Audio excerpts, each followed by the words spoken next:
शब्द सुमनांनी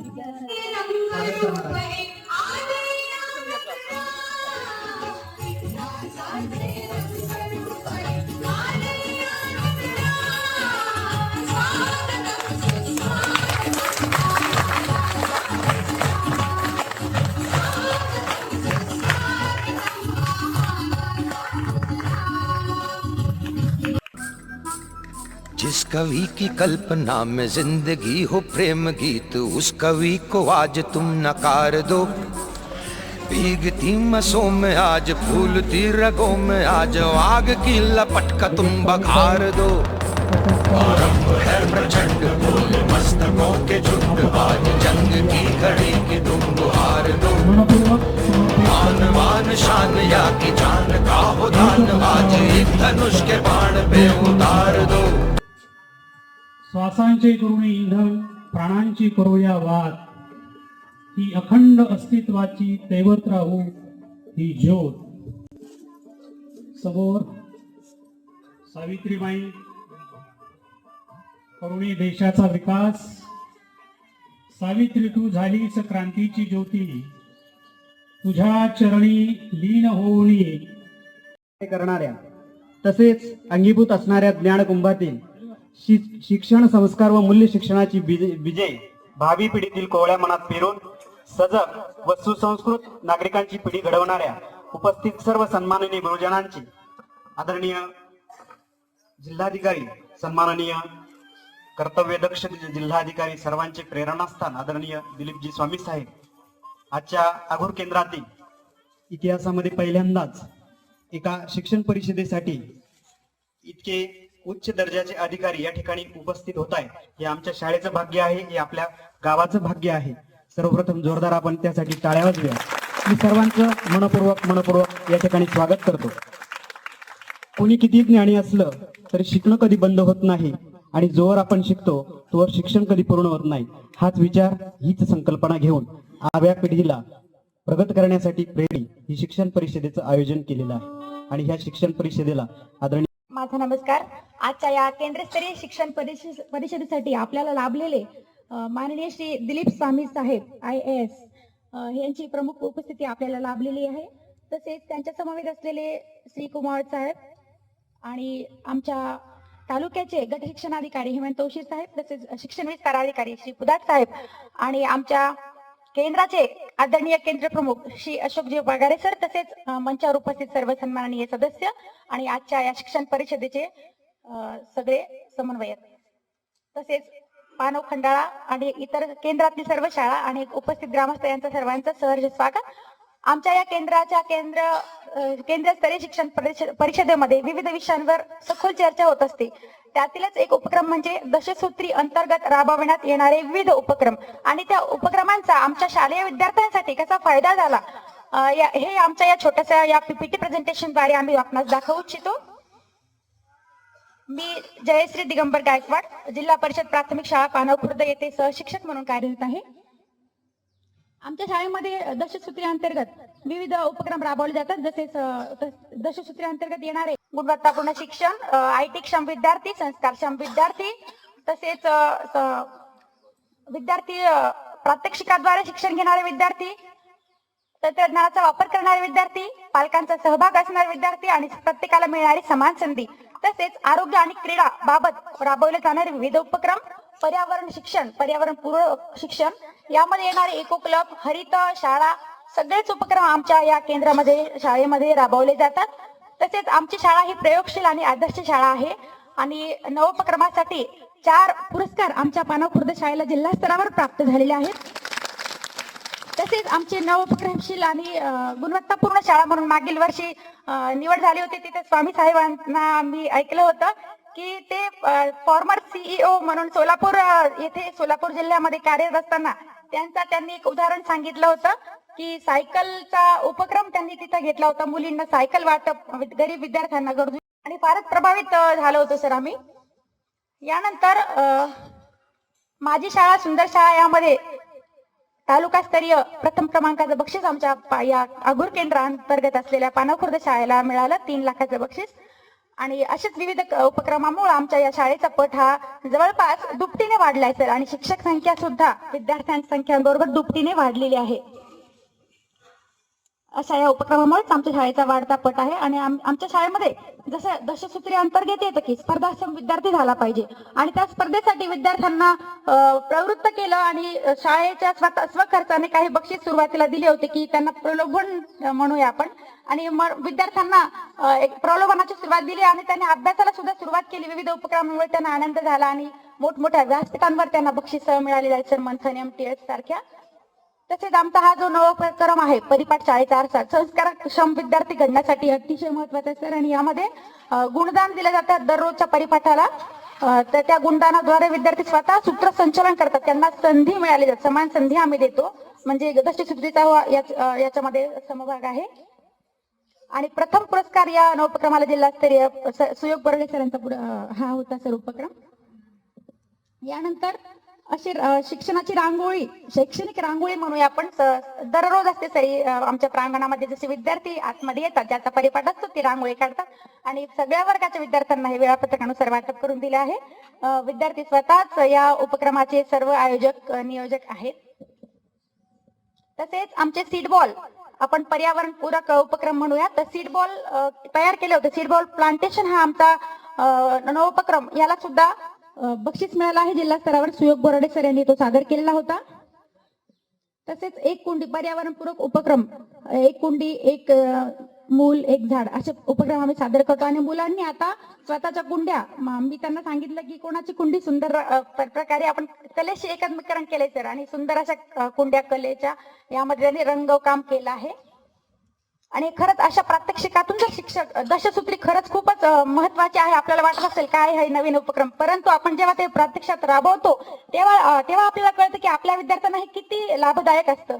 आमच्या शाळेमध्ये प्रवेशोत्सवाच्या वेळी माननीय श्री अरुण दराड साहेब सुद्धा आले होते. त्यांनी सुद्धा आमच्या या डिजिटल तंत्रज्ञानाचा वापर आपण म्हणतो तर ते सुद्धा उपक्रम चालू आहे, त्यांनी उद्घाटन केलं होतं आमचे. आणि बचत बँक विद्यार्थ्यांना स्वतः प्रत्यक्षिकातून शिकण्यासाठी फार महत्वाचं आहे, ते बँक स्वतः मुलं चालवतात. तसेच शाळेमध्ये रोबोटिक्स ऑन व्हील्स म्हणजे हे तंत्रज्ञान वापरतात विद्यार्थी स्वतः. विद्यार्थ्यांनी ड्रोन्स वगैरे आणि मोटर सेन्सर्स द्वारे तयार केलेले आहेत, आणि खूप असे प्रोजेक्ट्स आपल्याला शाळेत बघायला भेटतील सर.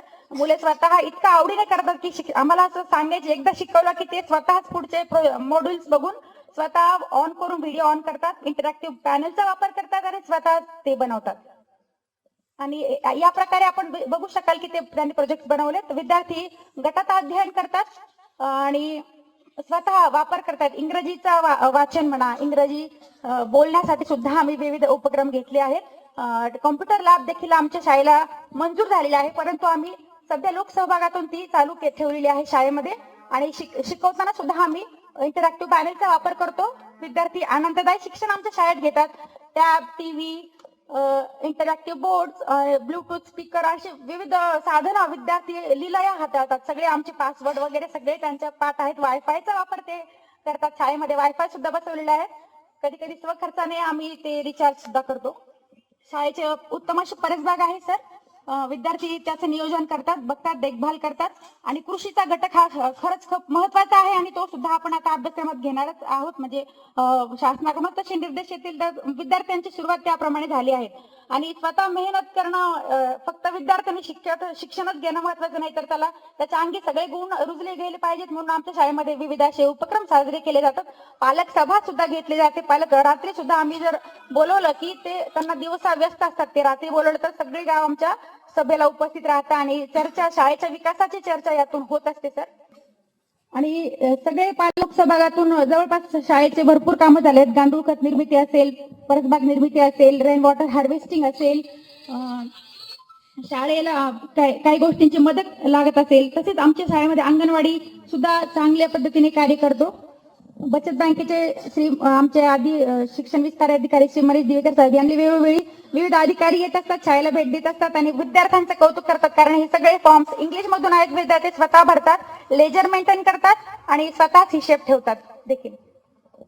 यानंतर आम्हाला जसं विद्यार्थ्यांना संधी मिळते तसे शिक्षकांनाही संधी मिळते आणि त्या संधीचा फायदाच आपल्याला आपल्या विद्यार्थ्यांना प्रगल्भ करण्यात होत असतो. तर राज्यस्तरीय SCRT पुणे येथे देखील सुयोग बोराडे सर आणि मी पानखुर्द शाळेतून आमच्या दोघांच्या नावाची निवड झाली होती. तर आम्हाला HPC विकसन कार्यशाळेसाठी बोलवण्यात आलं होतं सर. तर ते पूर्ण महाराष्ट्रासाठी सर्क्युल मॉड्यूल विकसित केलेलं आहे.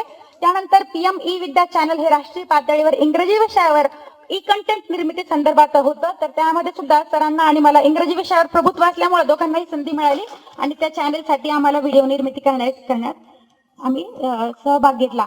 नंतर दशसूत्री अंतर्गत येणारे भरपूर पर्यावरणपूरक उपक्रम आमच्या शाळेत घेतले जातात. इंटरनॅशनल प्लास्टिक फ्री डे आम्ही साजरा करतो. तसंच होळीला विविध रंग बनवणे, पर्यावरणपूरक शाडू गणपती बनवणे, राख्या बनवणे असे विद्यार्थ्यांचे कार्यशाळा आम्ही घेत असतो. तसेच व्यसनमुक्ती आरोग्य सुद्धा दशसूत्री अंतर्गत येतं सर. तर आरोग्य फार महत्वाचं असल्यामुळं आमच्या शाळेमध्ये तंबाखू मुक्त शाळा म्हणून घोषित झालेली आहे आणि विविध उपक्रम जसे की होळी आम्ही करतो, व्यसनमुक्तीची होळी केली आहे, पथनाट्य विद्यार्थी सादर करतात आणि वेळेवर त्यांना एखादा मुद्दा दिला तरी ते तयार असतात आणि सादरीकरण हे अतिशय उत्कृष्ट करतात सर. आणि ह्या दशसूत्रीच्या उपक्रमांचाच हे फलित आहे. पालक संपर्क देखील यासाठी खूप महत्वाचा ठरतो. पानखुर्दच्या आधीच्या शाळेचं रुपडा आणि नंतरच्या शाळेचं रुपडा यामध्ये खूप तफावत दिसेल. जसं आपण हे उपक्रम राबवतो आरोग्यासाठी, जसे योग दिन वगैरे, तर खूप त्याचा फायदा सर्वांना झालेला आहे. तर हे वृक्षारोपण, आपत्ती व्यवस्थापन, प्रात्यक्षिकातून शिक्षण हे दशसूत्रीचा सर एक भाग आहे सर. आणि ते आमच्या शाळेमध्ये आम्ही तज्ञ बोलवून आम्ही प्रात्यक्षिक आपत्ती व्यवस्थापन कसं असतं हे मुलांना जेव्हा आपण प्रात्यक्षिकातून शिकवतो तेव्हा ते खरं शिक्षण त्यांना मिळत असतं. तसेच क्षेत्रभेट म्हणजे प्रात्यक्षिकातून शिक्षणाचाच एक भाग. प्रोझोन मॉल, क्षेत्रभेट, दहेगावला आम्ही कुक्कुटपालन आणि बँक ऑफ महाराष्ट्र तसेच विविध ठिकाणी त्यांच्या भेटी करून घेतल्या, म्हणजे त्यांना त्यातून खूप छान शिक्षण मिळालं. खेळ आणि कृती आधारित शिक्षण दशसूत्रीचा एक भाग आहे. पेपर पणती निर्मिती कार्यशाळा असेल, एखादे सण समारंभ असतील, एकादशीची आषाढवारी आमच्या शाळेमध्ये होते. विविध विद्यार्थी स्वतःच करतात. आणि दशसूत्रीचा एक अविभाज्य घटक म्हणजे क्रीडामध्ये आमचे माननीय पगारे साहेब आमच्या सोबतच होते. त्यावेळी आम्ही तालुकास्तरीय क्रीडा स्पर्धेला गेलो होतो. विद्यार्थ्यांना खरंच खूप शिक्षणाचा आनंद या उपक्रमांमधून मिळत आहे आणि प्रत्येक शिक्षक हा दशसूत्रीचा उपक्रम सर आमच्या केंद्रामध्ये राबवतो. तर या प्रकारे दशसूत्रीचा फायदा सगळ्यांनाच होत आहे सर. आणि धन्यवाद तुमचे की आम्ही हा उपक्रम तुमच्या मार्गदर्शनाने चालवू शकतो. Thank you sir, thank you so much. Presentation नाही करणार, थोडक्यात माहिती सांगणार फक्त. आजच्या या केंद्रीय शिक्षण परिषदेसाठी उपस्थित राहिलेले आपल्या जिल्ह्याचे कल्पक नेतृत्व आदरणीय श्री दिलीप स्वामी सर, तसेच असलेले श्री कुमार सर, करी कुदाट सर, केंद्र प्रमुख श्री पगारे सर, या गावचे आदरणीय सरपंचताई, तसेच शाळा व्यवस्थापन समितीचे आदरणीय अध्यक्ष सदस्य, सर्व गावकरी, सर्व शिक्षक वृंद आणि विद्यार्थी मित्रांनो. सर, तालुक्याचा थोडक्यात आढावा सांगतो सर मी. तालुक्यामध्ये आपल्या जिल्हा परिषदेच्या एकूण 322 शाळा आहेत आणि गुणवत्तेच्या बाबतीतच बोलायचं सांगितलं तर सर छत्रपती संभाजीनगर जिल्ह्यामध्ये वैजापूर तालुका हा शैक्षणिक गुणवत्ते बाबतीत कायम अग्रेसर राहिलेला गेल्या 4-5 वर्षांमध्ये. वेळोवेळी होणारे जे अध्ययन स्तर निश्चित असते त्या अध्ययन स्तरमध्ये पण वैजापूर तालुका हा कायम अग्रेसर राहिलेला आहे. आणि मगाशी गायकवाड मॅडमनी स्पर्धा परीक्षेचा जो उल्लेख केला NMS परीक्षेचा, तर सर जिल्ह्यातून मागील 2-3 वर्षापासून जेवढे विद्यार्थी सिलेक्ट होत आहेत जवळपास 318 विद्यार्थ्यांचा कोटा असतो सर. 8वीला जी परीक्षा होते NMS, प्रत्येक विद्यार्थ्याला दरवर्षी 1,000 प्रति महिना याप्रमाणे दरवर्षी 12,000 अशी 4 वर्षासाठी 48,000 रुपये शिष्यवृत्ती मिळते. तर जिल्ह्याभरातून 318 विद्यार्थी सर या कोटा असतो परीक्षा परीक्षेचा, तर 318 विद्यार्थी या परीक्षेसाठी पात्र होतात. तर वैजापूर तालुक्यातून एकट्या जवळपास 154 विद्यार्थी 318 पैकी फक्त वैजापूर तालुक्यातून सिलेक्ट झाले. जे 54% विद्यार्थी जे आहेत ते फक्त वैजापूर तालुक्यातून सिलेक्ट होतात आणि दरवर्षी हे सर प्रमाण वाढत चाललेलं आहे. वेळोवेळी ज्या नवोदय परीक्षा होतात, शिष्यवृत्तीच्या परीक्षा होतात, त्यामध्ये पण वैजापूर तालुक्याचं ते जिल्ह्यामध्ये सर्वोत्तम असतं. आता ह्या केंद्राचा विचार करायचा झाला तर आपल्याच केंद्रातील एक चांडगावची शाळा आहे, त्रिभुवन सर त्या विद्यार्थ्यांना मार्गदर्शन करतात. तर दरवर्षी त्या शाळेतून किमान 4 विद्यार्थी नवोदय शाळेसाठी पात्र होतात. यावर्षी पण 4 विद्यार्थी यासाठी पात्र झाले. त्रिभुवन सर प्रामाणिकपणे विद्यार्थ्यांचे त्यांच्याकडनं काम करून घेत असतात. पानव खुर्द शाळेचं या शाळेतलं सांगितलं सर, गेल्या 2-3 वर्षामधनच मी शाळेला भेट दिली तेव्हा 50 फूट होतं सर, पण हे 2 शिक्षक आणि तिथले सगळ्या शिक्षकांनी जेव्हापासून कामाला सुरुवात केली गेल्या 2 वर्षातच शाळेचा पट जवळपास दुप्पट झालेला आहे. 50% म्हणजे 50 वरून 102 आज तो शाळेचा पट आहे. लोणी बुद्रुक शाळा असेल सर, लोणी बुद्रुक मध्ये पण बऱ्यापैकी शिष्यवृत्तीमध्ये विद्यार्थी उत्तीर्ण होत राहतात. तर असं सर एकूण शैक्षणिक गुणवत्ता ही तालुक्याची जिल्ह्यामध्ये खूप चांगल्या प्रकारे आहे. गेल्याच महिन्यामध्ये सर आपल्या तालुक्यातील भिसेवाडीची शाळा आहे, तर आदरणीय विरोधी पक्षनेते दानवे साहेबांच्या संकल्पनेतून त्या शाळेतील सर्व विद्यार्थी विधान भवनात मुंबईला सर्व विद्यार्थ्यांना भेट देऊन आणली त्या शाळेमध्ये विधान भवनामध्ये त्या शाळेतील सर्व विद्यार्थ्यांना. तर असं एकंदरीत सर्व शैक्षणिक गुणवत्तेच्या बाबतीत आपला तालुका अग्रेसर आहे आणि तुमच्या मार्गदर्शनाखाली दशसूत्री कार्यक्रम जेव्हापासून सुरू झालेला आहे तर एक सर्व शाळांनी त्याच्यामध्ये आघाडी घेतलेली आहे. मी सर्व शाळांमध्ये सर्व शिक्षकांना सूचना दिल्या आहे की आज जसं आपण नोंदवही बघितली तशी सर्व शाळांमध्ये नोंदवही ठेवायच्या सूचना दिल्या. त्यांनी प्रत्येक उपक्रमासाठी वेगवेगळे उपक्रम जे शाळेमध्ये घेण्यात आलेले आतापर्यंत त्याची नोंदवही आपण सर्व शाळांवर ठेवायची सूचना दिलेली आहे. आणि या गुणवत्तेची दखल घेऊनच सर आपल्या तालुक्यातील काही शाळांना MIT महाविद्यालयामार्फत लॅब पण संगणक लॅब पण उपलब्ध करून दिलेले आहेत. मागील महिन्यातच मागील आठवड्यातच आपल्या तालुक्यातील अंचलगाव शाळा आहे त्या शाळेला MIT महाविद्यालयामार्फत 10 संगणक सर उपलब्ध करून दिलेले आहे.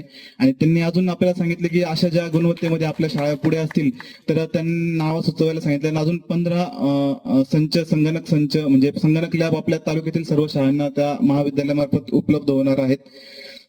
तर असं एकंदरीत त्याचं श्रेय सर्व तालुक्यातील शिक्षकांना देतो सर. आणि आपण येतानाच बोललो की आपण या शैक्षणिक परिषदेला एक कार्यक्रमाचं स्वरूप दिलं सर, तसं दरवेळेस होत नाही. आज विशेष योग होतं सर, आमच्या तालुक्यासाठी भाग्य आहे की तुम्ही आज शिक्षण परिषदेला भेट दिलं, त्याच्यामुळे त्या आपोआपच त्या शिक्षण परिषदेला कार्यक्रमाचं स्वरूप आलं. पण दरवेळेस तुम्ही सूचना दिल्यानुसार शैक्षणिक परिषदेमध्ये फक्त आपण केंद्रांतर्गत जी उपक्रमशील शाळा आहे किंवा एखादा नवीन उपक्रम काही सुरू असेल एखाद्या शाळेमध्ये तर त्याचं आपण प्रेझेंटेशन त्या शिक्षकांमार्फत त्या केंद्रीय परिषदेमध्ये घेत असतो. सत्कार वगैरे ह्या सर्व गोष्टीला आपण फाटा देत असतो. जो गाभा आहे त्या परिषदेचा जे विषय नेमून दिले डायट मार्फत तेवढेच उपक्रम आपण शाळेमध्ये त्या परिषदेमध्ये घेत असतो आणि वेळोवेळी त्याची अंमलबजावणी आपण घेत असतो. पालक सभा आपण दर महिन्यामध्ये आयोजित करत असतो. गेल्या महिन्यात आपण सर्व तालुक्यातील सर्व शाळांमध्ये एकाच वेळेस आपल्या निर्देशाप्रमाणे सर्व तालुक्यांमध्ये सर्व शाळांमध्ये एकाच वेळेस पालक सभा आयोजित केली होती आणि त्या पालक सभेमार्फत आपण शाळांना बऱ्यापैकी लोकसहभाग मिळवला. आणि त्याचं प्राधान्य आपण सर्व विद्यार्थी सुरक्षिततेच्या दृष्टीने ज्या CCTVची गरज आहे तर लोकसहभागामधून सर्व शाळांना CCTV आपण लोकसहभागातून तर असे विविध उपक्रम या तालुक्यामध्ये सुरू आहेत आणि त्याला तुमचं पाठबळ आणि तुमचं पाठिंबा आम्हाला वेळोवेळी मिळत असतो आणि त्याचं प्रोत्साहन सर्व शिक्षकांना मिळत असतं. मी तुम्हाला सर्वप्रथम शिक्षण विभाग पंचायत समितीच्या वतीने खूप खूप आपले आभार व्यक्त करतो सर की तुम्ही आज तालुक्याला भेट दिली आणि सर्व शिक्षकांना आपण मार्गदर्शन करणार आहात त्याबद्दल मी तुमचे सर्वप्रथम खूप खूप अभिनंदन आणि धन्यवाद व्यक्त करतो आणि माझे मनोगत थांबवतो. धन्यवाद. आपलं अमृत वाणीतून मार्गदर्शन करावं. जोरदार टाळ्यांच्या गजरामध्ये आपण साहेबांचं मनोगत या ठिकाणी ऐकूया. उपस्थित सर्वांना नमस्कार. आज आपण या ठिकाणी शिक्षण परिषदेच्या माध्यमातून शिक्षण क्षेत्रामध्ये आमूलाग्र बदल करण्याचा एक प्रामाणिक प्रयत्न करत आहोत आणि आजच्या या शिक्षण परिषदेला उपस्थित या गावच्या सन्माननीय सरपंच, उपसरपंच, सर्व सन्माननीय सदस्य, शालेय शिक्षण समितीचे सन्माननीय अध्यक्ष, माझ्या सोबत असलेले सर्व विभागाचे अधिकारी, माझे नायब तहसीलदार, ज्या शिक्षण विभागाचे गट शिक्षण अधिकारी श्री हेमंत, केंद्र प्रमुख श्री पगारे सर, सर्व ज्या शाळा या केंद्रामध्ये आहेत त्या सर्व शाळेचे सन्माननीय मुख्याध्यापक, सर्व सन्माननीय शिक्षक शिक्षिका, ग्रामस्थ, व्यासपीठावर उपस्थित सर्व मान्यवर आणि या शाळेतील विद्यार्थी विद्यार्थिनी, उपस्थित सर्व बंधू आणि भगिनी, सर्वप्रथम मी आपणा सर्वांचं मनापासून अभिनंदन करतो. त्याचबरोबर सध्या नवरात्री चालू आहे, त्या नवरात्रीच्या मी आपणा सर्वांना मनापासून शुभेच्छा देतो. आज आपण मागील 5 दिवसापासून वेगवेगळ्या देवीच्या रूपाचं प्रत्येक दिवशी आपण आराधना, पूजा अर्चा, उपवास या माध्यमातून आपण त्या देवीला शरण जातो आहोत. आणि ज्या अरिष्ट प्रवृत्ती आहेत, जे राक्षस रूपी आजही संकट अनेक आपल्या परिसरामध्ये आहेत, देवीच्या काळामध्येच राक्षस होते असं नाही आहे. आता सुद्धा अनेक राक्षस आपल्या अवतीभोवती वावरत असतात आणि त्याचा नाश करण्याची विनंती आपण देवीला करीत असतो. आणि त्या स्त्री शक्तीचा जागर आपण करून त्या स्त्रीमध्ये शक्ती निर्माण व्हावी आणि या सर्व अपप्रवृत्तीचा नायनाट व्हावा म्हणून आपण सध्या नवरात्री साजरी करतोय. त्याच्या सुद्धा मी आपणा सर्वांना शुभेच्छा देतो. शिक्षण परिषदेच्या आयोजनाबद्दल आज संपूर्ण जिल्हाभरामध्ये शिक्षण परिषद आहेत. मी कोणीतरी उल्लेख केला की जिल्हाधिकारी पहिल्यांदा माझी 25वी शिक्षण परिषद आहे. मी जिथे गेलोय सोलापूर, शिवा असताना म्हणजे ह्या तालुक्यात पहिल्यांदा आलोय शिक्षण परिषदेला. परंतु अनेक ठिकाणी शिक्षण परिषदेमध्ये जाऊन आता मला हे सांगायचं राहून गेलं काल की हे स्वागत बिगत हे फाटा सगळं काही ठेवू नका, परंतु ते काल उशीर झाल्यामुळे सांगायचं राहून गेलं. पण आपण सर्वांनी स्वागत केलात, ग्रामपंचायतीने, शाळेने, केंद्राने, त्या सर्वांचं मी सुरुवातीला मनापासून आभार व्यक्त करतो. आपल्या परिषदेच्या आयोजनाबद्दल अतिशय कमी वेळामध्ये तुम्हाला पूर्वसूचना दिली गेली होती. खरं म्हणजे आज मला जो 25 तारखेला आपल्या महिलांचा जो कार्यक्रम होता, महिला पूर्ण शिक्षिकांच्या कार्यशाळा आमच्या सुरू आहेत. काल पैठणची कार्यशाळा झाली, त्याच्या अगोदर कन्नडची झाली. वैजापूरच्या कार्यशाळा दिवशी पालकमंत्री महोदयांनी अतिवृष्टीचा दौरा करायचा म्हटल्यानं अचानक रात्री ती कॅन्सल करावी लागली. त्यामुळे मी दिलगिरी व्यक्त करतो. बरेच जणांनी उत्साहाने तयारी केली असं मला तहसीलदारांनी सांगितलं होतं आणि ती कॅन्सल झाल्यामुळे आज ती ठेवता येईल का वैजापूरला म्हणून माझा तो प्रयत्न होता. पण मग नंतर मला लाटकर मॅडमने सांगितलं की शिक्षण परिषद आहे. मला चला वैजापूरच्या कार्यक्रमाला जाता नाही आलं तर आपण शिक्षण परिषदेला तर जाऊ म्हणून माझं या ठिकाणी मी आलो. आणि आपलं सर्वांचं जे या ठिकाणी आपण रिपोर्ट ठेवलेले आहेत, वेगवेगळ्या पुस्तिका ठेवल्या आहेत, त्याच्यावर मी शेरा लिहिलाय बसल्या बसल्या. अतिशय चांगलं काम तुमच्या केंद्रामध्ये आणि शाळेमध्ये सुरू आहे. जे सेतू केंद्राच्या माध्यमातून संचालकांनी सांगितलं की कुठलेही पैसे न घेता आपण प्रमाणपत्र देता, त्यामुळे तुमचंही मला अभिनंदन करावं लागेल. अतिशय चांगलं आहे. गावकऱ्यांनी शाळा सुधारण्यासाठी मदत केलेली आहे, त्यामुळे गावकऱ्यांचं, ग्रामपंचायतीचं, शालेय शिक्षण समितीचं पण मला मनापासून आभार मानलं पाहिजेत, अभिनंदन केलं पाहिजे. जे सादरीकरण तुम्ही दोघा उभायताने केलं म्हणजे ते मॅडमचं आणि मी तुमचं मनापासून अभिनंदन करतो की जिल्हा स्तरावर सादरीकरण होत नाही तेवढं चांगलं सादरीकरण तुम्ही या केंद्राचं केलं आणि दोघांनी शिक्षण क्षेत्राला वाहून घेतलेलं आहे. ही खरी गरज आहे. आणि बऱ्याच लोकांना आश्चर्य वाटते, बरेच आमचे सहकारी अधिकारी सुद्धा मला नाव ठेवतात, इतकं मरणाचं काम आहे, 100-150 डिपार्टमेंट आहेत, म्हणजे इतका व्याप आहे की दररोज मला किमान 13 तास तरी काम करावं लागतं. आणि एवढं सगळं असताना कलेक्टर आपल्या शाळेने फिरतात, कार्यक्रम घेतात, परिषदा घेतात.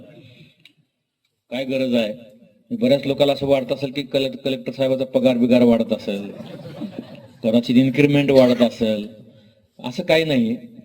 मला असं वाटतं की विद्यार्थ्यांचं जीवन चांगलं झालं आणि प्राथमिक आणि माध्यमिक शाळेमध्ये जर चांगलं त्यांच्यावर संस्कार झाले तर ते विद्यार्थी पुढे जीवनामध्ये यशस्वी होतात. हे आमच्या सगळ्या ग्रुपवरून आम्ही सांगू शकतो. आणि म्हणून कालात बरोबर आता काही जणांनी शंका जशा व्यक्त केल्या की आता जिल्हा परिषद शाळा तशा राहिल्या नाहीत किंवा विद्यार्थी संख्या कमी झाली, कॉन्व्हेंटमध्ये चालले, हे मध्यंतरीच्या काळी झालं होतं. परंतु मला तुम्हाला सांगितलं पाहिजे की आता प्रवाह बदलत चाललेला आहे आणि जिल्हा परिषदच्या शाळेमध्ये जेवढं गुणवत्तापूर्ण शिक्षण दिलं जातं तेवढं इतर कुठल्या शाळेमध्ये दिलं जातं. परंतु आपल्याला कसं झगमगाट बघायची सवय राहिलेली आहे. चांगले बिल्डिंग, चांगले शाळा, चांगले ड्रेस, झगबग केलेले शिक्षक शिक्षिका मग इथं आपलं घातलं. आणि बऱ्याच लोकांनी शेत विकू विकू मुलांना कॉन्व्हेंटमध्ये टाकलं. परंतु आता जिल्हा परिषदेमध्ये सर्व गोरगरीब घराण्यातले मुलं राहतात, शेतकरी शेतमजुरांची मुलं राहतात, कामगारांची मुलं राहतात. म्हणून आमचा भर आहे की जिल्हा परिषद शाळा ही सर्व गुणांनी गुणवत्तापूर्ण झाली पाहिजेत. आणि म्हणून आता इथं जिल्हाधिकारी असला, मला सगळ्या डिपार्टमेंटचं जरी काम असलं तरी मी सोलापूरला मुख्य कार्यकारी अधिकारी म्हणून जिल्हा परिषदचं काम करताना शिक्षण विभागामध्ये आता कोणतरी सांगितलं, तुम्ही सरांनी सांगितलं 51 अभियान राबवले. मी तिथं जिल्हा परिषदला 55 अभियान राबवलेले होते. त्याच्यातले 5 शासनाने घेतले. तुम्हाला कदाचित माहित आहे का नाही माहित नाही. स्वच्छ शाळा सुंदर शाळा, आता तुम्हाला जे लाखो रुपयाचं बक्षीस मिळते त्याची सुरुवात मी तिथे केली होती. आणि कोरोनाच्या नंतर शाळेमध्ये फार गवत वाढलं होतं, इचू किडे सगळे फिरत होते, गाई बकरी शाळेमध्ये चरत होते. मुलं कसे शिकतील. आम्ही शिक्षणाधिकारी यंदा घेऊन बसलो, मला साहेब प्रस्ताव करा, जिल्हा परिषदमध्ये पैसा नाही, गव्हर्नमेंटला प्रस्ताव दिला तर कधी मंजूर होईल. मग आम्ही असंच विचार केला, काय शिक्षक शिक्षिकांना सोबत घेतलं, चर्चा केली आणि मग सुरुवात 25,000चा चेक मी दिला. आणि आम्ही असं ठरवलं की लोकवर्गणीतून शाळा आपण स्वच्छ सुंदर करू. आणि तुम्हाला सांगतो 1.5 महिन्यामध्ये आम्ही 17 कोटी रुपये जमा केले होते. म्हणजे 17 कोटी सांगितल्यावर काय फार कमी वाटतंय, त्याच्यावर 0 लिहून बघा 17वर, म्हणजे लक्षात येते की 17 कोटी किती मोठी रक्कम आहे. आणि एकाही रुपयाला हात न लावता, कारण पैसे जमा करायला लागले की मग आरोप होतात, शंका घेतली जाते. म्हणून सगळी शिक्षक यंत्रणा, सगळ्या संघटनेच्या बैठका, मला आठवते मी लिहून ठेवलेल्या माझ्या टूर डायरीमध्ये 170 गावामध्ये मी स्वतः जाऊन मिटिंग घेतल्या होत्या. लोकांना आवाहन केलं, गावकऱ्यांना आवाहन केलं, शिक्षण समितीला आवाहन केलं. आणि रात्रंदिवस लोकांनी इतकं सहकार्य केलं आणि 2600 शाळा इतक्या स्वच्छ सुंदर झाल्या की आज मी 2 वर्ष झालं सोलापूर सोडून आजही कर्नाटक आणि आंध्रातले लोक शाळा बघायला येतात, इतक्या स्वच्छ सुंदर झाल्या. त्याचं सादरीकरण केशरकर साहेब शिक्षण मंत्री होते त्यांच्या समोर झालं. नंतर मी ज्या मुख्याध्यापकांनी खूप चांगलं काम केलंय त्यांचा सत्कार मी तत्कालीन उपमुख्यमंत्री अजितदादाच्या हस्ते ठेवलं होतं. आणि तेव्हा सगळं सादरीकरण बघितल्यावर अजितदादांनी मला शब्द दिला होता की मी हे राज्यात लागू करू. आणि मग ती मुख्यमंत्री स्वच्छ शाळा अभियान म्हणून लागू झालं. तुम्हाला आता पैसे मिळतात, बक्षीस मिळते, तेव्हा आम्हाला आमच्या खिशातले पैसे खर्च करावे लागले. वाचाल तर वाचाल नावाचा मी अभियान सुरू केलं. जे गीत गुंजन नावाचं पूर्वी आपल्या शाळेमध्ये, आम्हाला आठवत आहे आमच्या शाळेमध्ये गेले की अगोदर गदी माडगुळकर, भारा तांबे, साने गुरुजी यांच्या ज्या कविता आहेत, बालगीता आहेत, भावगीता आहेत, ग्रामगीता आहेत, याचे कार्यक्रम व्हायचे, त्याच्यातून संस्कार मिळायचे. ते बंद झाले मध्यंतरी. आणि शाळेतले हे चांगले भावगीतं बालगीतं हे सगळे बंद झाल्यामुळं मग पोरांच्या तोंडावर अचानकच गाणे सुरू झाले. मग चोली की पीछे क्या है, पाणी पाणी पाणी, चलती क्या खंडाळा. ह्याला जबाबदार कोण आहे? तुम्ही आम्ही जबाबदार आहे. आणि मग आपण एकीकडे म्हणतो काय पोरं बिघडलेत, काय पिढी बिघडली. अहो तुम्हाला सांगतो मी, स्मशानभूमीमध्ये सुद्धा लोक चर्चा करतात, किती बिघडलंय हो वातावरण, काय पोरं बिघडले, काय पोरी बिघडली. कोण जबाबदार आहे त्याला? चर्चा सगळेच करतात बिघडलेत म्हणून. थांबवायचं कोणी? कुणीतरी प्रयत्न करायला पाहिजेत आपापल्या परीनं. म्हणून सोलापूरला अनेक लोकांशी अनेक चर्चा, म्हणजे माझे शिक्षक शिक्षिका मित्र गोतवाळा जेवढा आहे तेवढा माझा स्वतःचाही गोतवाळा नाही, इतका गोतवाळा आहे. अनेक लोकांशी, अनेक तज्ज्ञांशी, अनेक विद्यार्थी, मी 5-25 झोपडपट्ट्यामध्ये जाऊन मी माझा दिवस घातलाय. त्यांच्या आई वडिलांना बोलणं, विद्यार्थ्यांना बोलणं. कोरोनाच्या काळामध्ये आपण सगळ्यांनी ऑनलाईन शिक्षण झालंय, ऑनलाईन शिक्षण चालू आहे म्हणून फार प्रेझेंटेशन वगैरे करायचो आम्ही. जेव्हा गावात जायचं, झोपडपट्टीत जायचं, तेव्हा ते काम करणारे लोक सांगायचे, साहेब कसला ऑनलाईन शिक्षण आहे, माझ्याकडे 1 मोबाईल आहे, 3 पोर आहेत, कोण बघणार आहे मोबाईलवर, कोण शिकणार आहे. भाजीपाला हे ते विकणारे, गौंडी बिवंडी ह्या संबंधी लोक म्हणजे, साहेब आम्हाला रिचार्ज करायला पैसे नाही, दिवस दिवस कसा आम्ही मोबाईल चालू ठेवणार. आणि मग या सगळ्या पार्श्वभूमीवर आता मी आमच्या कार्यशाळेमध्ये, आपल्याला बरेच जण मुख्याध्यापक इथं आहेत, मुख्याध्यापकाच्या कार्यशाळेमध्ये मी 2.5-3 तास बोलतो. शिक्षकांची जी स्त्री शक्तीचा जागर म्हणून सुरू आहे, आम्ही शिक्षकांची कार्यशाळा ह्याच्यासाठी घेतोय की जिच्या हाती पाळण्याची दोरी ती जगाची उद्धारी म्हणतात. मग मी त्याला म्हणलं की जिच्या हाती शाळेची दोरी ती जगाची उद्धारी म्हणूया आपण. आणि शाळेत शिक्षकासोबत शिक्षिकेने ताकदीनं काम केलं आणि शिक्षकांच्या ज्या काही अडचणी आहेत, ज्या काही त्यांना निवगण निर्माण झालाय, जी काही त्यांची भीती निर्माण झाली, ती जर आपण दूर केली तर आणखी चांगल्या पद्धतीने जिल्ह्यात शिक्षण होऊ शकतं. आणि त्याच्यामुळे आम्ही शिक्षकांच्या कार्यशाळेमध्ये अनेक ह्या 10 मुद्द्यावर तर सांगतोच, हे 10 मुद्दे सुद्धा काही मला स्वप्न पडलेलं नाही किंवा मी सीओ होतो किंवा मी कलेक्टर आहे म्हणून मला सुचलं करा रे हे सगळं, असं नाही. ज्या गोष्टीची सध्या गरज आहे आणि भविष्यासाठी हे जे चिमुकले उद्या देशाचे नागरिक होणार आहे, यांना फक्त 100% मार्क पडून हे यशस्वी होणार नाही. म्हणून मी मागच्या 6 वर्षापासून शिक्षण क्षेत्रामध्ये अहोरात्र काम याच्यासाठी करतोय की या तुमच्या आमच्या घरी सुद्धा आपण आग्रह करतोय 100% मार्क मिळाले पाहिजेत. पण 100% मार्क मिळालेले मुलं बेकार बाहेर फिरतायत, मी तुम्हाला नावासहित सांगू शकतो. काय कामाचे 100% मार्क पडले पण त्याला 2 गोष्टी बोलता येत नाहीत, त्याला संस्कार माहित नाही, संस्कृती माहित नाही, देशभक्ती माहित नाही, मातृपितृ गुरुभक्ती माहित नाही, साध्या साध्या संकटावर मात करायची इच्छाशक्ती नाही. मला या जिल्ह्यात येऊन प्राय 1.5 वर्ष झालाय. या 1.5 वर्षामध्ये आपल्या जिल्ह्यामध्ये जवळजवळ 25 मुला मुलीने आत्महत्या केल्या.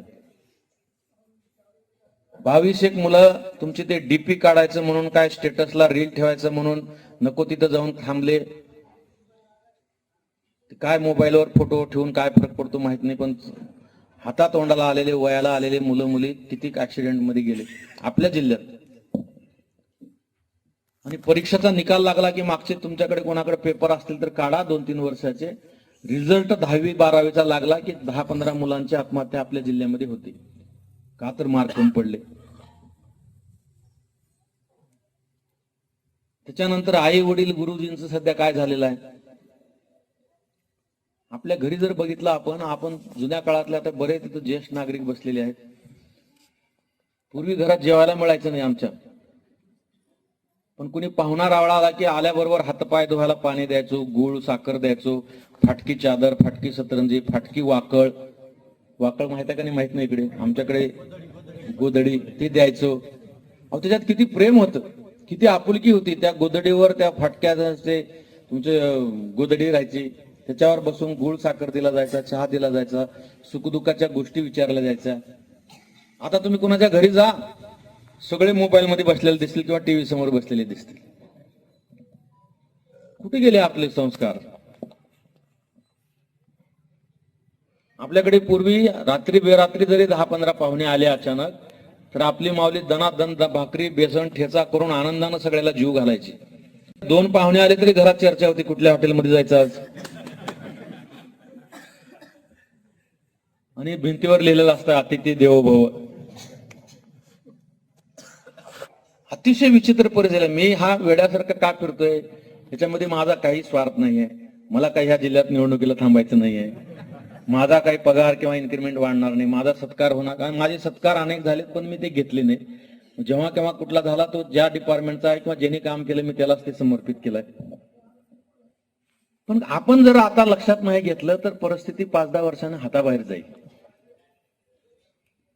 आपल्या जिल्ह्यामधल्या अनेक बातम्या मी आता त्या कार्यशाळेमध्ये दाखवतो म्हणून मी तर आणले नाही. मी ह्या 2.5-3 तास जे मी बोलतो ते सगळं वस्तुस्थितीवर बोलतो. मी पुस्तकातलं कुठलं ज्ञान कोणाला देत नाही. शिक्षकाला ज्ञान देण्यात कमी मोठा नाही झालो आणखी, पण वस्तुस्थितीचा आरसा दाखवणं माझं काम आहे. आणि म्हणून मी 5-25 कात्रण सोबत घेऊन जातो. कारण आता जर मी शिक्षकांना म्हणलं की तुमचे विद्यार्थी चांगलं शिकत नाहीत तर त्यांना राग येईल, वाईट वाटेल किंवा मला ते काय तर उलट बोलतील. म्हणून जे पेपरला बातम्या आलेल्या आहेत की मराठवाड्यामध्ये किती टक्के विद्यार्थ्यांना वाचता येत नाही, किती टक्के विद्यार्थ्यांना गणित येत नाही.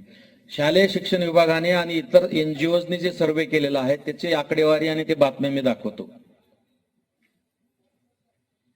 त्याच्यानंतर आपल्या जिल्ह्यामध्ये ज्या घडलेल्या घटना आहेत, मागच्या 1 वर्षामध्ये 85 मुलं मुली घरातून पळून गेलेले आहेत. कशासाठी? कुरकुरी घेऊन दिलं नाही, आईस्क्रीम खायला दिलं नाही, मोबाईल बघू दिला नाही. 85 गुन्ह्याची नोंद रेल्वे पोलीस स्टेशन मध्ये आहे. मागच्या हिवाळ्यामध्ये 9 डिग्री सेल्सिअस टेम्परेचर असताना आमचे एक ठाणेदार पोलीस निरीक्षक गस्त घालत असताना एका घरासमोर एक आजोबा बाहेर झोपलेले दिसले. त्यांना वाटलं चोर वगैरे आहे का, मग गाडी थांबवली, जाऊन काठीने त्यांना वाजवलं, उठवलं. कशाला तुम्ही झोपले इथं काय करताय? ते मला हे माझं घर आहे म्हणलं. मग बाहेर का झोपले? तर माझ्या मुलानं सुनानं मला बाहेर काढले. 9 डिग्री सेल्सिअस टेम्परेचर, 2-2 स्वेटर घालून थंडी कंट्रोल होत नाही, चादर नाही काय नाही, बिचारे तसेच पडलेले होते. मग ते ठाणेदार दार वाजवायला गेले तेव्हा ते म्हणले बाबा मला ते दार बीर नंतर वाजव, नंतर पोराला ज्या विचार, पण मला काय खायला दे म्हणे, 2 दिवसात काही खाल्लं नाही. त्यांनी स्टेशनहून वडापाव वगैरे काहीतरी बोलवला, त्यांना खाऊ घातलं, चहा आणला, थर्मासमध्ये पाजलं, त्याला थोडी तरतरी आल्यावर मग ते दार वाजवलं, मुलांना बाहेर काढलं, त्या मुलाच्या कानाखाली एक वाजवली. स्वतःच्या बापाची सगळे वृद्धाश्रम फुल झालेत. तर मी माझी हे सर्व्हिस करत करता मी बऱ्याच सोशल ऍक्टिव्हिटी मध्ये राहतो, म्हणून माझ्याकडे परवा पुण्याची सोशल सायन्स एक टाटा सोशल इन्स्टिट्यूट आहे जे संशोधन करते समाजाच्या. त्याचे काय अधिकारी आले होते, ते मला सांगत होते, सर अतिशय परिस्थिती बिघडली. मला काय झालं, म्हणजे जे आपल्याकडे लग्न होतात, फक्त मराठवाड्यात नाही महाराष्ट्रामध्ये जे लग्न होतात, त्या लग्न झालेल्या 40% पेक्षा जास्त जोडप्याचा डिवोर्स 6 महिन्याच्या आत व्हायला लागला. काय वाटत असेल त्या मुला मुलीच्या आई वडिलांना? 6 महिन्यामध्ये संसार कोलॅप्स होऊन जातो. ह्याचं सगळं मूळ जे आहे या सगळ्या गोष्टीचं, ते आपल्या शाळा आणि घरीवर. फक्त शाळेमध्ये सुधारणा होणार नाही, म्हणून मी मागच्या आठवड्यामध्ये सगळ्या शाळेमध्ये पालक सभा घ्यायला सांगितली होती, परंतु दुर्दैवानं त्या यशस्वी झाल्या नाही. कुठे 4 लोक आले, कुठे 10 लोक आले, कुठे भरपूर लोक आले होते, पण तिथं जे मला सांगायचं होतं पालकांना ते गेलं नाही. जिथं मी गेलो, जिथं काही अधिकारी गेले, तिथं ते प्रभावीपणे झालं. काही मुख्याध्यापकांनी चांगल्या पद्धतीने सांगितलं, काही शिक्षिकेने चांगल्या पद्धतीने सांगितलं, पण सगळ्या ठिकाणी ते झालं नाही. म्हणून आपण हे दशसूत्री जे तयार केलेले आहे, दशसूत्रीचे त्या बाबतीत माझ्या नावाचा खूप गवगवा होते, पण दशसूत्री सगळे ह्या लोकांनीच राबवलेले आहे चांगल्या पद्धतीने. आणि मी फक्त त्यांना सांगतो की मेहनत केली पाहिजे. प्रत्येक विद्यार्थ्याच्या आई वडिलांनी अतिशय विश्वासानं मुलं आपल्या ताब्यात दिलेले आहेत की माझ्या मुलाचं काहीतरी कल्याण होईल. आणि मग शिक्षकांना मी जाणीव करून देतोय की तुम्ही शिक्षक म्हणजे काही नोकरी करणारे कर्मचारी नाहीये, बाकी सगळे आम्ही कर्मचारी आहोत. जिल्हाधिकाऱ्याला कधी जिल्हाधिकारी जी म्हणलेलं तुम्ही ऐकलंय? सीओ जिल्हा परिषदेचा प्रमुख असतो, पण सीओ जी म्हणलेलं तुम्ही कधी ऐकलंय? फक्त गुरुला गुरुजी म्हणतात, आणि त्या जी साठी आपल्याला काम करायचंय. पण आता आपल्याला ते जीचं महत्व वाटत नाही, कारण तो काळ वेगळा होता की जी म्हणणं म्हणजे, तुम्हाला माहित आहे जी शब्दामध्ये किती ताकद आहे. कंबरतून वाकून जो सलाम करतो तो जी असतो, आणि तो गुरुजीला दिलेला आहे, शिक्षकांना दिलाय, तो मान शिक्षिकेला दिलाय. आणि एका बाजूने आपण गुरुर ब्रह्मा गुरुर विष्णूचे किती बी श्लोक गात असलो, तर प्रत्येकाने गुरुचं जो काही मान सन्मान आहे वेद काळापासूनचा आता सुद्धा आहे. परंतु दुर्दैवानं बरेच शिक्षक शिक्षिकाच गुरुला बदनाम करतात. आता काय पडले गुरुजीत, आता कोण विचारतंय आम्हाला, मरणाचे काम लावले कलेक्टरनी, शिक्षण अधिकाऱ्यांनी मरणाचे काम लावलेत, भरपूर ऍप आलेत, आता कसला गुरुजीन कसलं काय. निगेटिव्ह बोलणारे 70% गुरुजीशी माझं वाद झालेला आहे. वाद झाला म्हणजे त्यांच्या डोक्यातलं मी काढले. तुम्ही जर तुमच्या प्रोफेशन बद्दल, कारण जगातल्या सगळ्या पवित्र क्षेत्रामध्ये जर कुठला असेल तर शिक्षण क्षेत्र आहे. आणि ठीक आहे, आपल्याला उदरनिर्वाहाचं साधन पाहिजे होते, पगार पाहिजे होता, म्हणून जरी आपण शिक्षण, कुणाच्याही घरी जिल्हा परिषद गेली नव्हती, कुणाच्याही घरी शासन गेलं नव्हतं की तुम्हाला नोकरी देतो चला म्हणून. असं कोणी आहे का नशिबवान इथं? आपण गेलो होतो, आपण अर्ज भरला, आपल्याला नोकरी लागली, जिल्ह्याच्या बाहेर लागली होती, मग लाख प्रयत्न करून जिल्ह्यात आलो. जिल्ह्यात आल्यावर मग तालुक्यात यासाठी प्रयत्न केला, मग तालुक्यात आलो, मग तालुक्यात आल्यावर गावाजवळ याचा प्रयत्न केला, गावाजवळ आलो. आता तरी शिकवा. आजही अनेक शाळेमध्ये जिथे 2 शिक्षकी शाळा आहेत तिथे एक शिक्षक कायम गायब असतो सर. रजेचा अर्ध बिना तारखेचा लिहून ठेवलेला असतो. तपासाला दूर माणूस दिसला की तारीख टाकली जाते, आत्ताच गेला साहेब, त्याला संडास लागली होती. सगळे शाळेतले प्रकार मी तुम्हाला सांगतो, कदाचित तुम्हाला शंका येईल हे कलेक्टर आहेत का गुरुजी आहेत, इतक्या गोष्टी मी तुम्हाला सांगतो. अनेक शाळेमध्ये राजकारण आहे, अनेक शाळेमध्ये जात पात. तुमचं शाळेचं मला अभिनंदन याच्यासाठी करायचं आहे की तुम्ही ह्या सगळ्या गोष्टीपासून दूर जाऊन शाळेचा विकास, विद्यार्थ्याचा विकासासाठी तुम्ही झटताय. नाहीतर अनेक शाळेमध्ये जात धर्म पंथ राजकारणातले लोक, शिक्षण क्षेत्रामध्ये बरेच राजकारणी घुसलेले आहेत. शिक्षिकेला काम करू देत नाही त्याच्यात. आता शिक्षिकांची कार्यशाळा घेण्याचा उपद्व्याप याच्यासाठी केलाय की बऱ्याच शाळेमध्ये शिक्षिकेला कामच करू देत नाही. खूप शिक्षिका चांगलं काम करणारे आहेत, खूप शिक्षिकेचं चांगलं वक्तृत्व आहे, खूप शिक्षिकांचे स्वतःचे प्रोजेक्ट आहेत. पण एखाद्या शाळेत बीडीओ किंवा बीओ गेले आणि एका शिक्षिकेने जर त्यांना भेटले तर ते बीओ किंवा बीडीओ गाडीत बसून जाईपर्यंत तर ते मुख्याध्यापक की केंद्र प्रमुख तिच्या अंगावर गेलेच. मी इथं असताना कसं काय भेटले तू साहेबांना, तुला काय भेटायची गरज होती, मला सांगायचं होतं काय ते. जे पुढे चाललेल्या शिक्षकांना किंवा काही शिक्षकांना मागे वळण्याची प्रवृत्ती पण बऱ्याच शाळेमध्ये आहे. पण ह्या सगळ्या गोष्टीमध्ये नुकसान कोणाचं होतं? मुलांचं होतं. आणि तुम्ही म्हणता असं ग्रामपंचायत हे सगळं म्हणजे रस्ते बांधले, नाल्या बांधल्या, इमारती झाल्या म्हणजे विकास होत नाही. आपल्या गावात शिकणाऱ्या प्रत्येक मुला मुलीचा जर बौद्धिक विकास झाला तर तो खरा विकास. काय करता तुम्ही? इमारती, नाले, गोडी बांधून सगळे. मुलं हे उद्या जर चांगले शिकले नाही तर हे सगळे उद्या तुम्हाला झाडाखाली, वट्ट्यावर, मारुतीच्या मंदिरात दिसतात. आज अनेक गावामध्ये, कारण मी प्रचंड फिरतो, प्रत्येक गावामध्ये मारुतीच्या पारावर वडाच्या झाडाखाली शेकडो पोरं बिड्या वडत तंबाखू खात बसलेले तुम्हाला दिसतील. ही खरी प्रॉपर्टी आहे आपली. आणि त्या प्रॉपर्टीकडे जर आपण आता चांगलं वेळेत लक्ष नाही दिलं तर उद्या चिंता करून किंवा रडून काही होणार नाही. आणि त्यामुळे ह्या 10 सूत्रामध्ये गुणवत्तापूर्ण शिक्षण तर शाळा सगळ्या देतच आहेत. त्याच्यामध्ये नास आला, तुमचा पीजीआय आला, तुमचं फिट मुवमेंट इंडिया आली, तुमची स्टेट गव्हर्नमेंट आणि स्टेट रोड सगळे ऍप आले, त्याच्यावर माहिती भरावी लागते, त्याचा सर्वे होतो, हे सगळं होणारच आहे. परंतु त्या गुणवत्तेसोबत आपण बाकी किती गोष्टी शिकवतो. मागच्या 2 महिन्याखाली संभाजीनगरमध्ये जी कोचिंग क्लासेस घेतात त्यांची एक कार्यशाळा एका वर्तमानपत्राने घेतली होती. त्यांना पुरस्कार दिले, काहीतरी चांगलं काम केलं म्हणून. त्याच्यात महापालिका आयुक्त मी प्रमुख पाहुणे म्हणून गेलो होतो. खरं म्हणजे तिथं सगळ्यांना गोड गोड बोलायला पाहिजे होतं, वा वा किती छान करताय वगैरे. पण मला ते रक्तात आणि पिंडातच ते असल्यामुळं मी त्यांना प्रश्न विचारला भाषणामध्ये की तुम्ही एवढ्या कोचिंग क्लासेस, एवढी भरमसाठ फीस घेऊन चालवता, मला एकाच प्रश्नाचं उत्तर तुम्ही द्या की मागच्या वर्षभरामध्ये किती मुला मुलींनी मार्क कमी पडले म्हणून आत्महत्या केल्या? कुणालाही काय माहित नव्हतं. म्हणलं तुम्ही 100% मार्क मिळवून देतो म्हणून जाहिराती करता, आई वडिलाला स्वप्न दाखवता, मुलांना स्वप्न दाखवता, आणि सगळ्याच मुलाची बौद्धिक क्षमता सारखी राहत नाही. सगळ्याच मुलाचा काही अभ्यासाकडे ओढ राहत नाही, काही मुलांचा वेगळ्या कलाकुसरीकडे गोड असतो. आणि त्या मग कोचिंग क्लासेस मधले कितीतरी मुलं आत्महत्या केली. आणि तुमचा जो प्रेशर आहे 100% मार्काचा, त्याच्यामुळे हे हातातोंडाला आलेली मुलं आई वडिलाची गेली, ह्याला कोण जबाबदार आहे? म्हणून पालकांनी सुद्धा घरी आता 100%च मार्क माझ्या पोरापोरीने घेतलं पाहिजे हा आग्रह केला नाही पाहिजे. आणि म्हणून मार्क किती पडतात ह्याच्यापेक्षा बाकी जे 10 सूत्र आम्ही तयार केले ह्याच्यामध्ये किती मुलं पारंगत आहेत ह्याच्यासाठी आम्ही शाळामध्ये फिरतोय. आज सुट्टी आहे, मला कोणीच विचारलं नसतं. मी जर घरी मस्त पांघरून घेऊन टीव्ही लावून बसलो असतो तर कशाला मी बंबलत फिरतोय शाळेने, गावागावाने.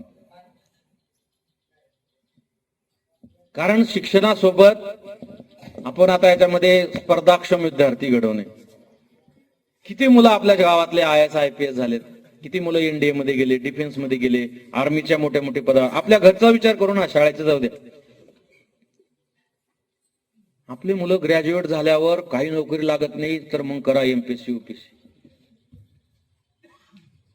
पूर्ण 10वी पर्यंत शिक्षणात लक्ष नाही, ग्रॅज्युएट मध्ये MPSC UPSC कडे लक्ष नाही. आणि सरते शेवटी 1 वर्षामध्ये थोडंच होणार आहे.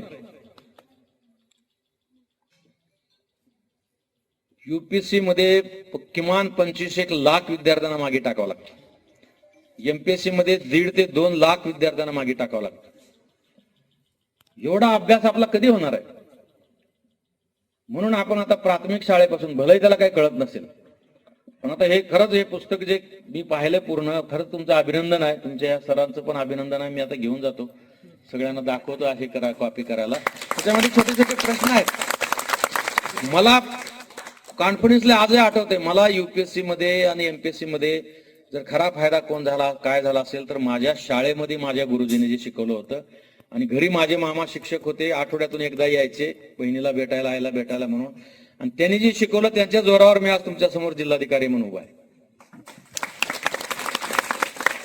त्याच्यामुळे शिक्षण क्षेत्रामध्ये ह्या स्पर्धा परीक्षेच्या बाबतीमध्ये झालं.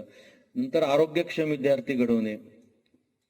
किती मुलाचे डायजेशन सिस्टीम खराब होऊन गेलेत नको ते पदार्थ आता खाल्ल्यामुळं. बाटली बंद पेय मधलं पेय तर बंद झालं पाहिजे, कुणाच्याच घरी ते आलं नाही पाहिजे. आणि हे आधुनिक पदार्थ आहेत. मी तर आमच्या आता हे ग्रामीण भाग आहे, पण मी शहरातल्या शिक्षणाधिकारी, गट शिक्षणाधिकाऱ्याला नाही, त्या शिक्षण संस्थाला मी आवाहन केलंय, मला तुम्ही कुठल्याही शाळेत घेऊन जा. इंटरव्हल झाला तेव्हा मी तुमच्या शाळेच्या गेटवर उभं राहून सांगतो कोणाच्या डब्यात काय आहेत. जी मुलं एकत्र बसून खातायत त्यांच्या डब्यामध्ये असे आधुनिक पदार्थ असतात. म्हणजे दूर कुठेतरी बसून कोपऱ्यात इकडे तिकडे खातात, त्याच्या डब्यात भाजी, पोळी, चटणी, ठेचा, भाकरी असं असतं. त्याला नाव ठेवतात ते सगळे पोट्टे नवीन घरचे. आम्ही चांगलं खायला लागलो म्हणतात, पण ते किती वाईट खातायत हे त्यांना माहित नाही, त्यांच्या आई वडिलांना माहित नाही. मी 9 लाख विद्यार्थ्यांची तपासणी केली होती. आता शाळेत विद्यार्थ्याची तपासणी सगळ्याच होती, पण ते काय डॉक्टर येतात असं असं करतात, हो बाजूला असं असं बघणार, इथं बघणार, त्याला काही तपासणी म्हणत नाही. आम्ही आता डॉक्टरांना सांगितलंय मुलांची, म्हणजे आम्ही सोलापूरला आरोग्याचा 7/12 हा कार्यक्रम राबवला होता. खाजगी डॉक्टरांच्या हातापाया पडून त्यांना मी तयार केलं होतं आणि 9,000 डॉक्टर मी जमा केले होते ह्या तपासणीसाठी. आणि ह्या 9,000 डॉक्टरांच्या मदतीनं 7 लाख विद्यार्थ्यांची तपासणी जेव्हा केली, तेव्हा 35,000 विद्यार्थ्यांच्या सोनोग्राफीमध्ये अतिशय धक्कादायक बाब समोर आली. विशेषतः शहर आणि शहर परिसरात राहणारे हे जे आधुनिक पदार्थ खाणाऱ्या मुलाचं, कारण ज्याच्यासाठी आपलं पोट तयारच नाहीये, निसर्गाने, ईश्वराने, नियतीने ते तयार केलंय आपलं शरीर, ते काही विशिष्ट बाबीसाठी केलंय. त्याच्यामध्ये तुम्ही काही घालत असाल तर ते किती दिवस टिकणार आहे? आपलं सुद्धा घरामध्ये आपल्याला काय मागितले लेकर बाळ की आपण लगेच खाऊ द्या बिचाऱ्याला, माझ्या काळात मिळत नव्हतं, ह्याच्या नशिबानं मिळते तर द्या खायला. आणि म्हणून शाळेमध्ये आरोग्यक्षम विद्यार्थी घडवण्यामध्ये ह्या सगळ्या गोष्टी सांगायच्या आहे. स्पर्धाक्षम मध्ये स्पर्धा परीक्षेची तयारी करायचं आहे. संस्कारक्षम मध्ये आई वडिलांचे तुम्हाला सांगतो 2500 घरं सोलापूर जिल्ह्यातले तुटलेले एकत्र आले फक्त आमच्या या संस्कारक्षम कार्यक्रमामुळे. आपल्या जिल्ह्यात परवा एक घटना घडली, त्या आई वडिलाचा आम्ही सत्कार केला. शिक्षक दिना दिवशी आपल्यापैकी कोणी असेल तिथे एकनाथ रंग मंदिरामध्ये, ते सायली नावाची विद्यार्थिनी होते. असेच आम्ही आमच्या शिक्षकांनी त्यांना सांगितलं, ते आई वडील रोज मारामारी करायचे. त्या मुलीनं शिक्षकांना सांगितलं, ते ताटे नावाचे आमचे गुरुजी त्यांनी जाऊन घरी त्यांच्यात समेट घेऊन आणला आणि ते आई वडील विभक्त होता होता वाचले आणि त्यांनी शपथ घेतली की आम्ही आयुष्यभर आता बाजूला होणार नाही. त्या मुलीचं आयुष्य वाचलं. आता समोर आलेल्या गोष्टी, समोर न आलेल्या अशा शेकडो गोष्टी आहेत. आम्ही याच्यामध्ये शिकवतोय मुला मुलींना की तुम्ही घरून निघताना आई वडिलांच्या पाया, जे ज्येष्ठ नागरिक आहेत घरात त्यांच्या पाया पडून या, शाळेत शिक्षकांच्या पाया पडा आणि मग शाळेत बसल्यानंतर, मग शाळा संपल्यानंतर घरी गेल्यावर परत हातपाय धुवा. जे काय तुमचा धर्म, पंथ, संप्रदाय आहे त्याच्याप्रमाणे दिवा, अगरबत्ती, मेणबत्ती काय लावायचे पडा, नमाज पडा, काय करायचे करा. नंतर मग आई वडिलांना मदत करा, नंतर मग अभ्यासाला लागा.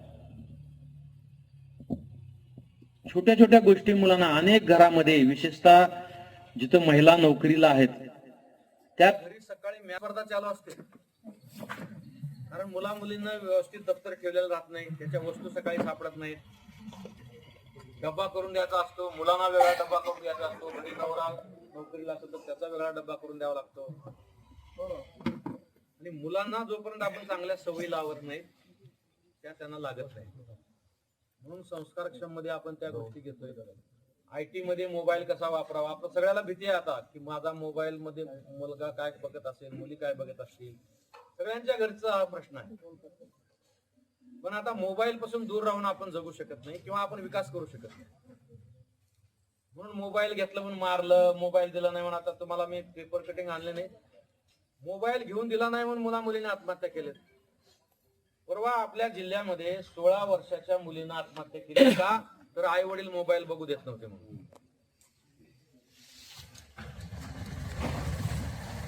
15 दिवसापूर्वीची पेपरची बातमी आहे. 15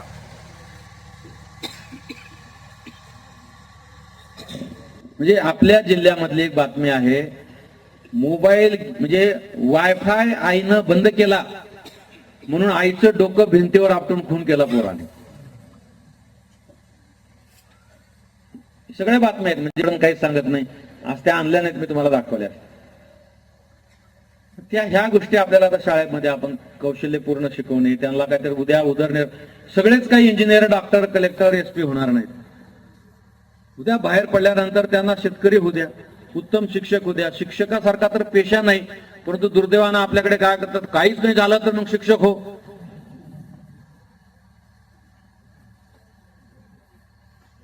उत्तम शेतकरी होऊ द्या, उत्तम गायक होऊ द्या, उत्तम खेळाडू होऊ द्या. त्याला प्रेरणा देण्यासाठी आम्ही या दशसूत्रीमध्ये एक मुद्दा घेतलेला आहे. एक मुद्दा आम्ही शिक्षकांसाठी घेतला आहे की तुमचं वाचन अपडेट करा आणि आधुनिक माहिती विद्यार्थ्यांना द्या.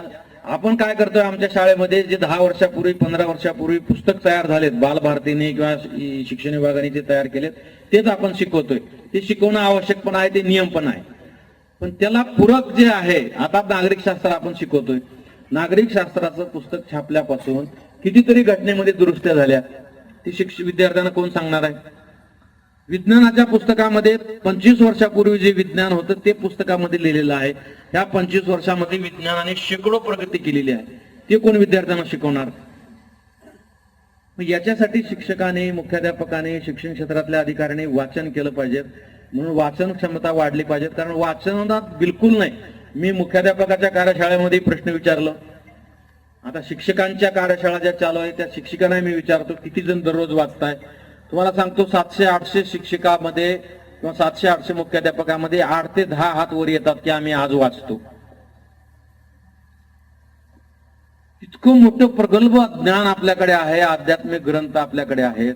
अनेक लोकांना मी विचारतो, बाहेर गेल्यावर आपण सांगतो कुठल्या जिल्ह्यातले आहेत, आपण छाती ठोकपणे सांगतो संभाजीनगर मधून आहेत, आमच्याकडे कृष्णेश्वर आहे, नाथाचं पैठण आमच्याकडे आहे. मला त्या नाथाच्या 4 ओवी सांगा म्हणलं की फुस.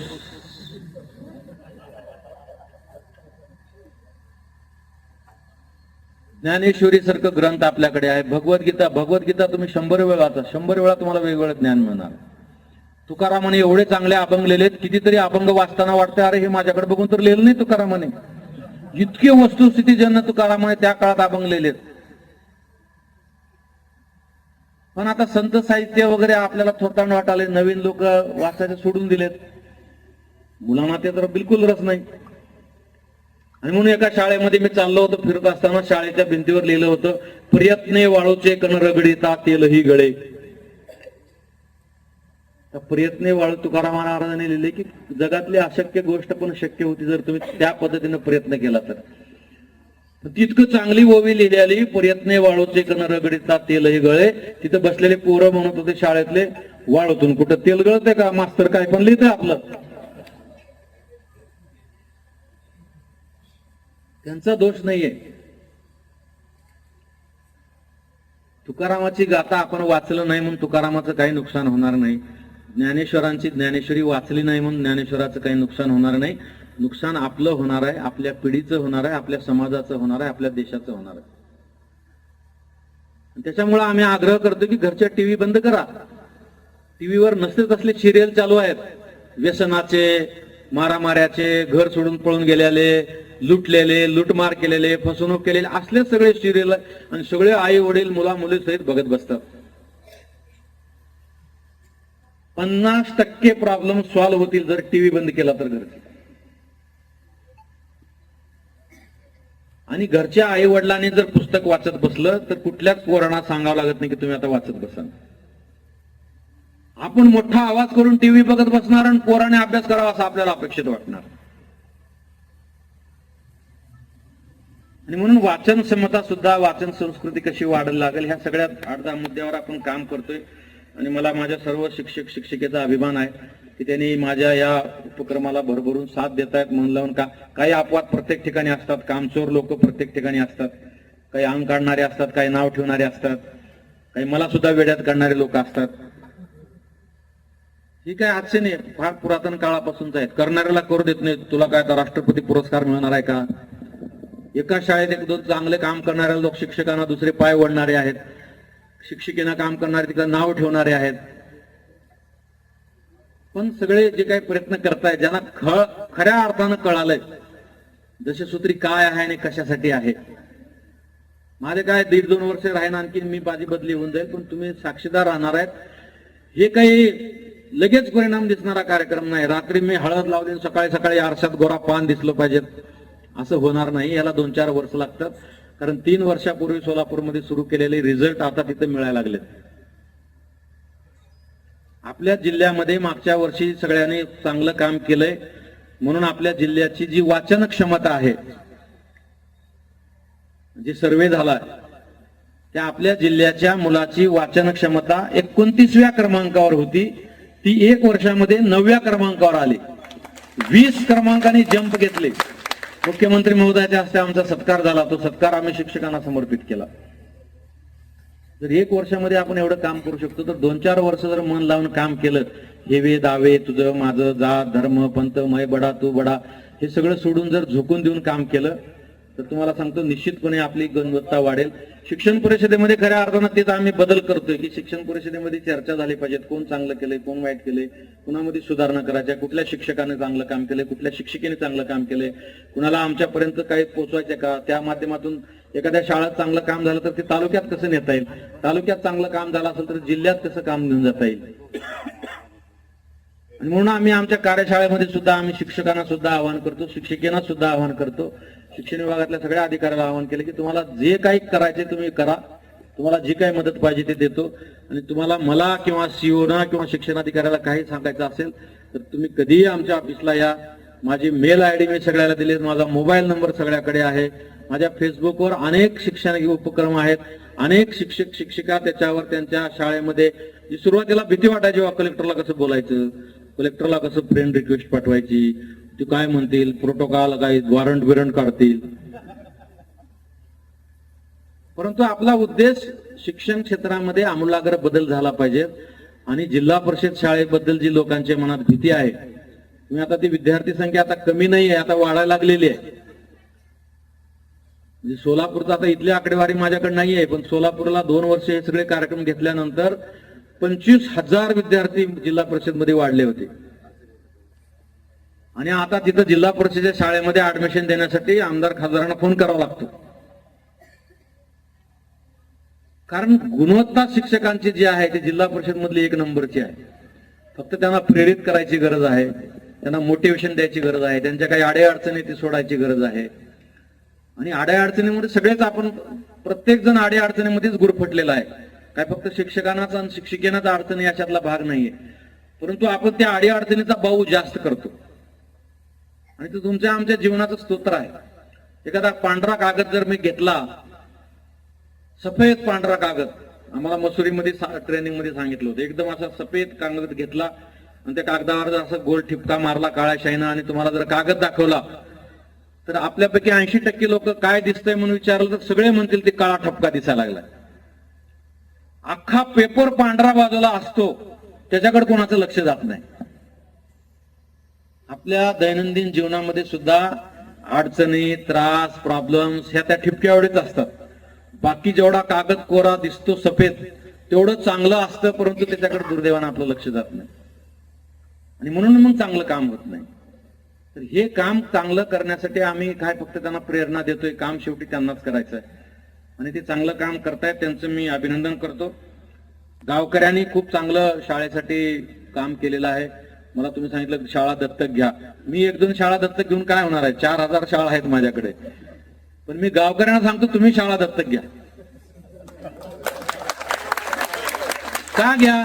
इथं कोण शिकतंय? आपल्याच गावातले मुलं शिकतात. आणि गावातल्या, मी जिथं जिथं गावात जातो, आता जिल्हाधिकारी इतकं म्हणजे हेवी पद असताना मी जवळजवळ 150-200 गावामध्ये तर ह्या कामासाठी भेट दिल्यात. आणि गावकऱ्यांना मी हेच सांगतो की तुमच्या शाळेतल्या शिक्षकांना, तुमच्या शाळेतील शिक्षिकांना, तुमच्या शाळेतील कर्मचाऱ्यांना प्रोत्साहन द्या, मदत करा. विशेषतः महिला, म्हणजे शिक्षकांची बऱ्याच ठिकाणी कुचंबना होती. गावातले काही लोक टार्गेट असतात, काहीतरी मग अडथळा निर्माण करायचा प्रयत्न करतात, काहीतरी गॉसिप करतात, काहीतरी त्यांना काम करायला प्रेरणा मिळू नये अशा काही गोष्टी करत राहतात. ते बंद करा. त्यांना हिंमत द्या, त्यांच्या सोबतीनं राहा. त्या शाळेमध्ये काही लागलं 4-2 पैसे तर द्या, कारण तिथं आपली मुलं शिकणार आहेत. त्या शाळेला तुम्ही सपोर्ट केला, त्या शाळेसोबत तुम्ही राहिले. आता शिक्षण परिषदेचे ग्राम शिक्षण परिषद तुमची जी आहेत, आता अध्यक्षांनी इतकं चांगलं भाषण केलं, इतके सक्रिय तुमच्या येत आहे. अनेक गावामध्ये त्या समितीचेच भांडणं आहेत. कशाला समित्या? पण त्याच्या उलट तुम्हाला सांगतो, अनेक गावामध्ये शिक्षण समितीने खूप चांगलं काम केलेलं आहे. शिक्षकांना इतकं चांगलं मदत केलेली आहे की ते शिक्षक त्या समितीला आयुष्यभर विसरू शकणार नाही, तेवढं चांगलं काम समितीने पण केलेलं आहे. तर आता आम्ही शिक्षकांच्या कार्यशाळा घेतल्या, मुख्याध्यापकाच्या घेतल्या, शिक्षिकेच्या घेतल्या. आता पुढच्या टप्प्यात आम्ही ज्या शिक्षण समितीचे अध्यक्ष आहेत त्यांच्या कार्यशाळा घेणार आहे. कारण लाखो मुलं शाळेत शिकतायत आणि आता तुम्ही वॉल कंपाऊंड करून दिली, तुमचं ग्रामपंचायतचं आभार अभिनंदन करायला पाहिजेत. आम्ही आता सगळ्या जवळजवळ 3-3.5 शाळेमध्ये रोजगार हमी योजनेतून आम्ही हे सगळं काम घ्यायचं आम्ही प्रस्तावित केलंय. त्याचे प्रस्ताव पण बऱ्याच शाळेचे तयार झालेत. फक्त आता ते 60-40चा बॅलन्स राहिलाय म्हणून ते काम थांबलंय. सगळ्या शाळेमध्ये पेवर ब्लॉक बसवणे, वॉल कंपाऊंड करणे, किचन शेड करणे, वृक्षारोपण करणे, रेन वॉटर हार्वेस्टिंग करणे, अशा 11 प्रकारची कामं आम्ही घेतोय शाळेमध्ये. त्याचे प्रस्ताव पण आम्ही तयार केले. 25 बैठका मी घेतल्यात गट शिक्षण अधिकाऱ्याच्या आणि मुख्याध्यापकाच्या. म्हणजे गावामध्ये आपण एखाद्या मंदिराला जेवढं महत्व देतो तेवढंच महत्व आपण शाळेला दिलं पाहिजे. मंदिराचं पावित्र्य राखण्यासाठी जेवढी आपण मेहनत घेतो तेवढं महत्व किंवा त्यापेक्षा जास्त महत्व शाळेच्या मंदिराला आपण दिलं पाहिजे. म्हणून तुम्ही सगळ्यांनी सहकार्य केलंय, पुढे पण तुम्ही सहकार्य करत राहा असं मी आपल्याला आवाहन करतो. आपल्या सर्वांचं मनापासून अभिनंदन करतो. खूप वेळ तुम्ही या कार्यक्रमासाठी दिला. आमचे सर्व केंद्र प्रमुख असतील, BO असतील, मुख्याध्यापक असतील, सर्वांचेच काय मला नावं घेता नाही येणार, परंतु सर्व मुख्याध्यापक, शिक्षक, शिक्षिका, ग्रामस्थ सर्वांचं मी मनापासून अभिनंदन करतो. आपणा सर्वांना परत एकदा नवरात्रीच्या शुभेच्छा. धन्यवाद. जय हिंद. धन्यवाद साहेब.